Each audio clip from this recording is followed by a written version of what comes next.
As for the top of the table, it is all getting very exciting, isn't it? Aston Villa just a point behind Manchester City, 3 points away from Arsenal. Manchester City closely behind Arsenal as well. It is all heating up as well. Chelsea into 5th, but that top 3 looks very, very exciting. Definitely an attractive club to want to go to for any player at the moment, aren't they? Well, let's head straight back to Stamford Bridge and hear from the Chelsea manager, Enzo Maresca. Frustrating because I think for more than 1 hour we dominate the game. We score one, we could have scored another one, more than one, but then we conceded the goal and we lost a little bit of balance. And yeah, it's a difficult one, but we're gonna try to win the next one. Obviously, Aston Villa are on fire, 12 wins in a row in all competitions. And to be fair, you guys played really well in the first half. And then if you have to take positives, I mean, as you said, you were like up for the game for the whole first half and then in the beginning of the second half. But then that terrible mistake turned the game over, didn't it? Yeah, I think by the time they scored the first goal, we should be 2-0, 3-0 because we create many chances. But again, unfortunately, we conceded the goal, and from there the game changed a little bit. So what's the aim for the rest of the season? Top 4? The aim is to improve, as I said many times, game by game, and then we see it. Just beef that squad up. I think they possibly could have a chance. I just feel that right now, Arsenal and Man City are just a bit ahead of them. And that's not because I don't want any hate from Aston Villa fans. I'm just saying that's how I see it. I think they've done amazingly well. And to the players, the system and everything that the manager does. And one thing for sure with him, he knows how to win. He knows how to win competitions, Unai Emery. He's incredible. He's a master tactician and a brilliant manager. Yeah, absolutely. All right, then, let's have a look at what changed for Aston Villa then when Unai Emery made that triple substitution, because not long after that, they had a really good chance. Well, we said that the video, we said that at the start, you just need something to start, you know, a catalyst, whether it's a chance, a half chance, a corner, and they get the substitutions, and then this is the chance that gives them the impetus to go on and have a bit of belief and confidence in this game. Yeah, but you mentioned it, Steve, you know, just after the game finished, and sometimes you need just a passage of play, don't you? And they obviously Chelsea in a good position, and they lose it. And this is probably the first time in the match where a little bit of space opened up. Every time they got it, they'd lost it. All of a sudden, you've got players like Jadon Sancho, Morgan Rogers on this side, and then they work it really well, Steve. Yeah, and they pass it with like purpose, with force, precision, and detail. And that is what you need to get up the pitch. And then when you do that, and you've got willing runners to get in behind, like Kamara does as well. You know, what a goal that would have been at a time where they was probably really on their knees. So that then just sparked that little bit of life into them and just go truly in this game now. It was amazing, really, I think, from the manager's point of view, because what happens when you make great substitutions, it looks like, wow, that's incredible what he's done. And if you didn't know better, you think, I'll tell you what we're going to do, lads. First half, we're going to be terrible. We're going to be absolutely useless. And then second half, we're going to come out and make a couple of substitutions. We're going to win this game. But obviously that hasn't happened because he's a much better manager than that. But they were so off it in the first half. The system didn't really work. I didn't feel that Morgan Rogers playing as a sort of a 4-4-2 alongside Marlin didn't work for me. And then he changed it and he made some important substitutions. And then you start to get players, what I would call, starting to play in their best position. Now, straight away, that automatically looks like a better system for me. You've got Jadon Sancho out on the right.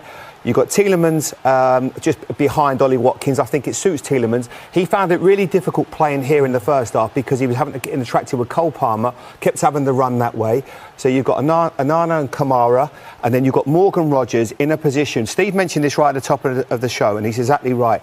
Off that left-hand side where he can just drift into these areas here, into these pockets. Obviously, what happens is Badiashile gives away the ball really cheaply. But then once that happens, it just shows what Aston Villa do really, really well. Straight away, you've got a nice shape there. Now, Onana's got that one. He knows that pass is going to get played into me. Now, the key is this and this. You've got two players, once that ball changes hands, they need to narrow up really quickly. Does Chalobah get across quickly enough? No. Reece James is thinking from a forward perspective, if that ball gets played out to me, I can then get up the line, we can get Neto in the game, we've got a chance of scoring. But because, as Steve mentioned before, they've got their tails up. Now the ball gets played, he wins it. Right, now, can we get this into our best player? Absolutely. I will just take that back because I love what he does there. It's so important. Just watch how he checks his shoulder. He knows now.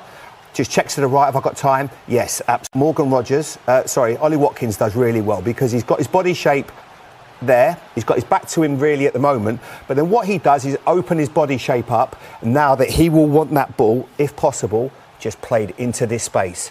And watch how quickly Ollie Watkins changes his foot pattern. Chalobah doesn't narrow up. Well, he gets to him, but obviously Ollie Watkins does so well. Now that pace of pass has to be fast. He gets it into him on the half term.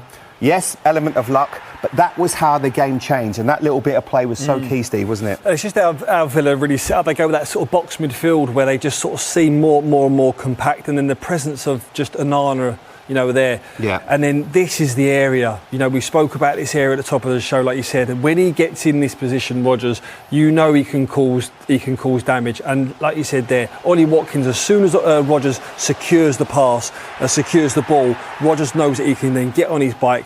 And look, like the first touch did get away from him, but the left arm to get out, because Trev's a real strong boy as well. And look, that's the luck that he needs sometimes. But like I say, he's not been hitting the standards and the form that he set in previous seasons, but he carries on doing the exact same runs. Doesn't go from what's given him success in previous games. And the pass, I think, from Morgan Rodgers looks a relatively simple one, but it's not. It has to be perfect. It has to be fast. It has to be at the right pace.